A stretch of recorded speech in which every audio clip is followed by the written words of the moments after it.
Thanks for hanging out with me today. I'm JB Bryan, the President and Chief Investment Officer at JB Bryan Financial Group. And every Wednesday, I do the Afro Economics with JB Bryan live discussion on YouTube. So thank you so much for being here, for sharing your time with me as we talk about Trumponomics. And my thesis statement, I want us to make sure that we focus on that I am about empowerment, not politics.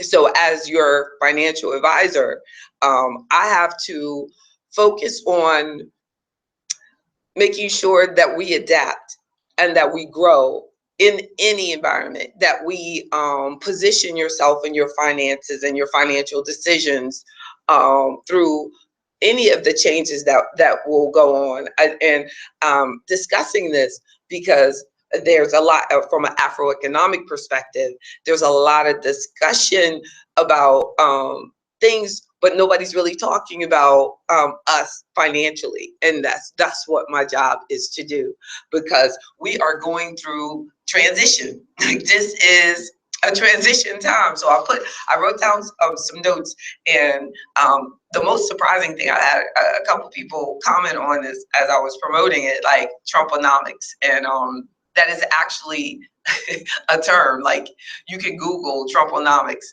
They took it from AfroEconomics, I'm sure.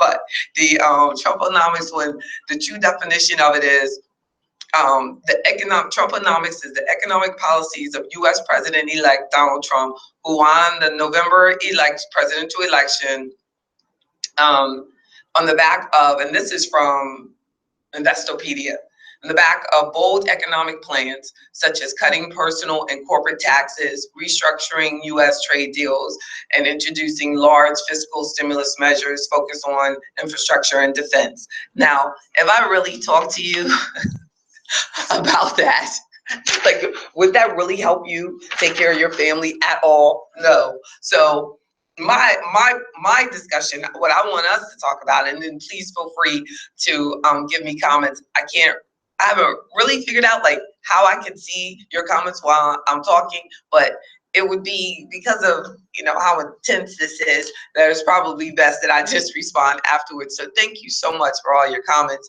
I really appreciate y'all.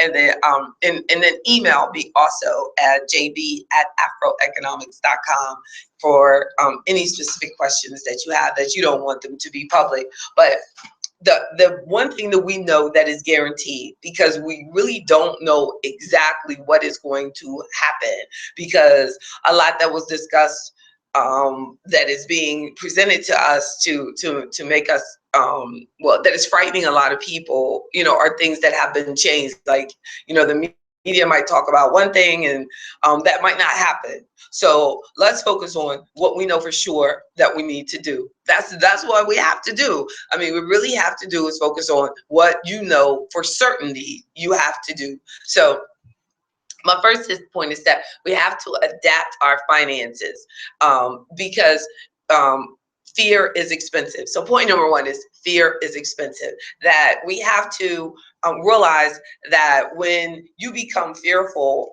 quite often people are being paid and compensated from your fear, because there are many situations where they can scare you enough, you will make some changes or some decisions that will be very, very, very expensive for you, and that you can't take back. So fear is expensive. So I said, base all of your moves on your financial moves, base them on your plans, your financial plans, and a full financial analysis. Take your time. They have shown research. There's research that has shown that people whose candidate did not win the White House were actually made some very fearful financial decisions. That so if you're in that situation where you're feeling like if another candidate had won and then your candidate didn't win, then you feel like the world is going to end. Be careful in that mindset. Be careful and make sure that you protect yourself and think through everything financially, strategically, think it through and say, is this a sound decision? Even if somebody's calling you and they're saying, you better do this because you know this is going to happen, you need to think about, is that really in your best interest, or are they just trying to make money off me being afraid? So be very careful. The second point is to expect volatility. We expected it anyway. When I was talking about the upcoming election and what you should do with your money as the election approached, that we even if we looked at the research, that we know that there are going to be increases in interest rates. So if there's people that are, because interest rates has already started, going higher. So because they've been held down for so many years. So the interest rates, in anticipation of interest rates going higher, what do you need to do? What do you need to change? Like, do you need to make sure that you're not in an adjustable rate because you're afraid that the interest rate might adjust so high that you can't afford your current mortgage or second mortgage? So be conscious of, if interest rates do, as is anticipated, do continue to rise, how is that going to impact me? Those are the things that I want to make sure that we're thinking about. And so also expecting volatility means that you need to make sure that your portfolio is allocated according to your risk tolerance. When is the last time that you fully analyzed your investments and how you're dividing your money up, and what investments that you have? What investments do you have? Have you organized things? Are you across different asset classes in your investments? And that's called asset allocation. That means cash, real estate, stocks, bonds. How are you divided across the asset classes and the varying types, and realizing what each asset class brings to your long-term financial goals? These are the things that I really encourage you to think about, get help, get involved. Like not so much, let's try not to focus so much on what's going on television, and focus more on what is going on for you specifically, and what you can do during a time of transition and volatility and drama, that you can do to make sure that you are protected. Are you diversified? Or do you have a good asset allocation? Or are you in variable interest rate investments? So make sure that you check into those. And my favorite is number 3, and this really came to me, and I said, I want to make sure that I share this. Keep cash at home. And do I think that the world is about to end, or that something dramatic is going to happen? No, I just don't think that way. But I do think that we should always be prepared for anything that could happen. So you must have, I encourage you to have at least 1 month of your expenses available to you at home in a safe deposit box, or get a safe, or keep a safe place that you can have it. Build something in the wall if you have to, a shoebox, I don't know. Just keep some cash at home. I encourage at least 1 month of expenses available to you in cash at home, not at the ATM, but at home, so that you can access this if there was some sort of situation where the banks could not allow you to get access to your funds. You don't want to not be able to continue to function. And so it's a smart thing to do. And the 4th point is to focus on your financial goals. Focus on your financial goals. Trumponomics or not, that's about them. Will they reduce taxes for corporations? That's for them. Will reducing taxes on corporations encourage corporations to hire more employees? Let's see what happens. Will a tax rate cut help all of us as much as we want? Let's see what happens. But I could tell you one thing. If you put more into your retirement plan at work, you will reduce your taxable income. And that is a guaranteed help on your tax situation. So you can reduce your taxable income by saving more for yourself, and make sure that it is pre-tax, that it's put away into a retirement plan for you. Sometimes people put money into their retirement plan at work and they don't realize they're doing it after tax, and so the just the earnings from that goes over into the pre-tax portion. But you should remind yourself to, if you want to reduce your taxes, your tax bill, the good way is to save more pre-tax and take advantage of those. And if you don't have a plan available at work, make sure you set up a plan for yourself, and we can do that. So focus on your financial goals. Save at least 10 to 20% of your pay for yourself. And because, and I'm glad that I wrote that down, cash will allow you to take advantage of opportunities. If you don't have cash, and I'm not talking about the cash you're going to keep in the house, but I'm just saying that by saving and having money, a portion of your income that you're always constantly putting away, you will always have money that you're able to invest. So if you're participating and you're putting in 10, 20% into an investment each month, and then the stock market goes down, well, from when you look at it from a dollar cost averaging perspective, then you are actually buying that investment on sale. If indeed the investment is still a good, sound investment, then you are buying it just at a cheaper price, and you're able to accumulate more shares when the market is down. But you have to be participating. You have to have money that you're saving in order to take advantage of those type of opportunities. So you can actually help yourself by investing in a volatile market. You can make whatever situation work out for you, especially if you're in your zone of accumulation. You're not retired and worried about your lump sum staying and being maintained. You're in the age of still growing your money. When people in retirement, the volatility brings you a different challenge. You need to focus on making sure that you are diversified appropriately, so that if your risk tolerance and you don't want to see that type of dramatic volatility or any volatility at all, then make sure that your investments are made and allocated appropriately. That means you might be extremely conservative. Make sure that you're invested extremely conservative. So it's about you taking care of your needs. That's the point. And then a fifth and final point is to bring, in this era of Trump, bring Afro economics into your life even more aggressively.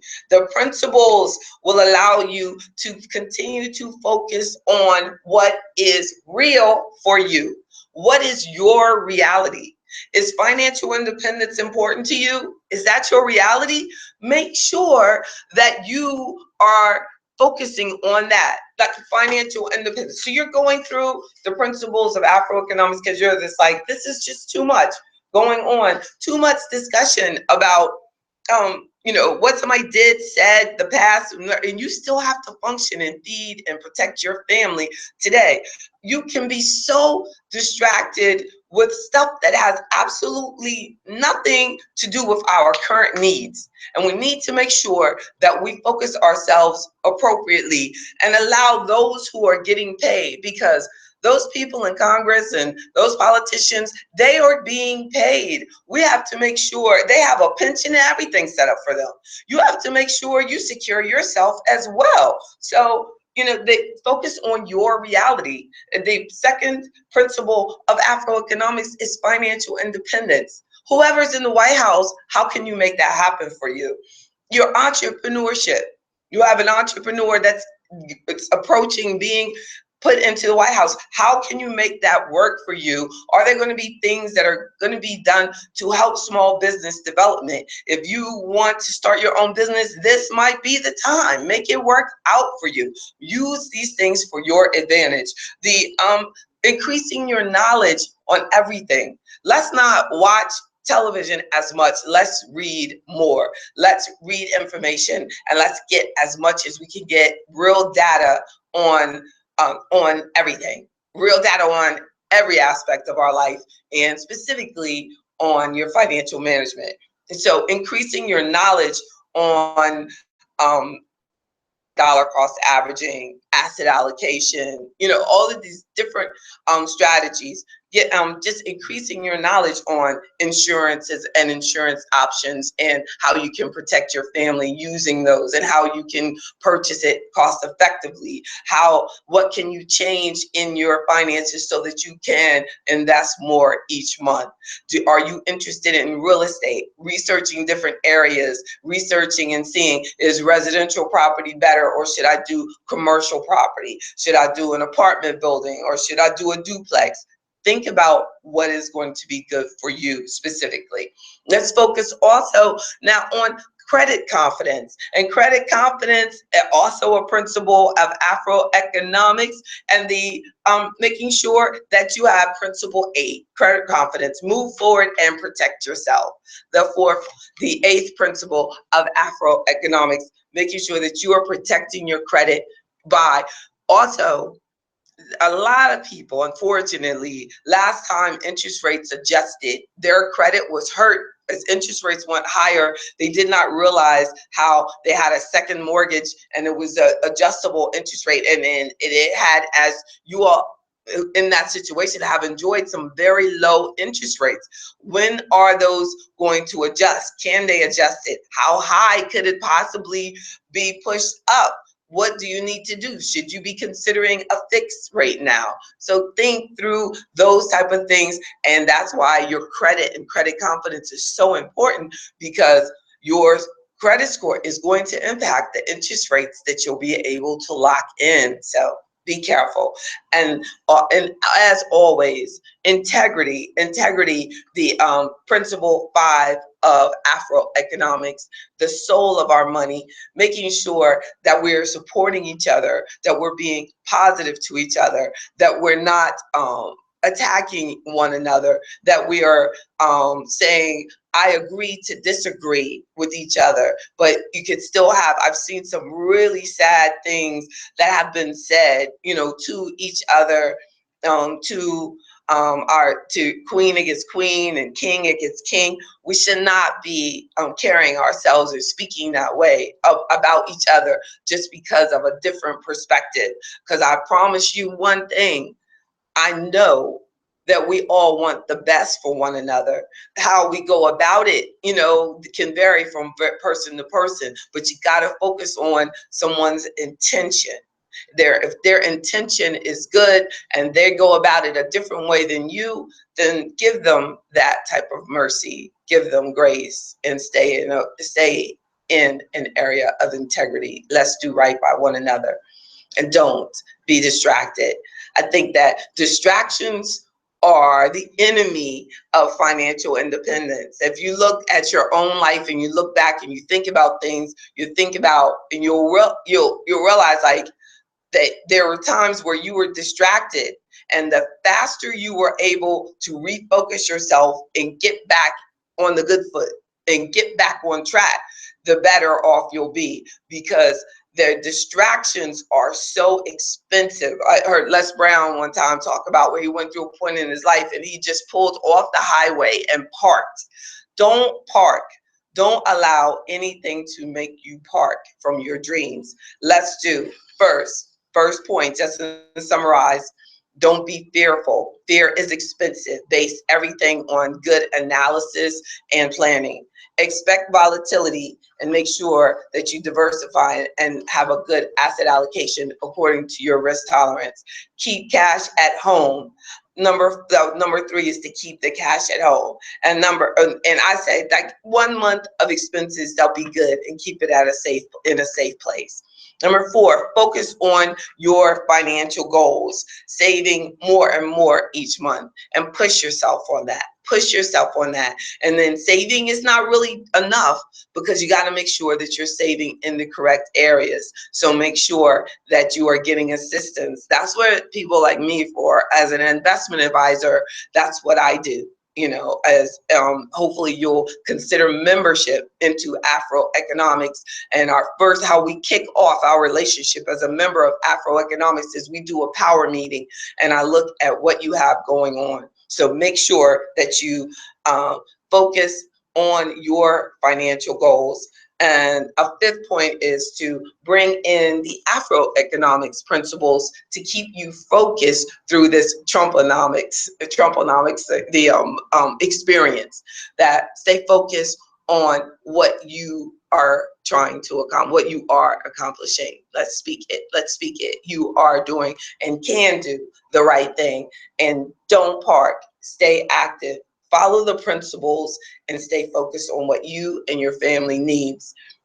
I'm JB Bryan, and I'm unapologetically Black, the creator of Afro Economics, and our Black wealth does indeed matter.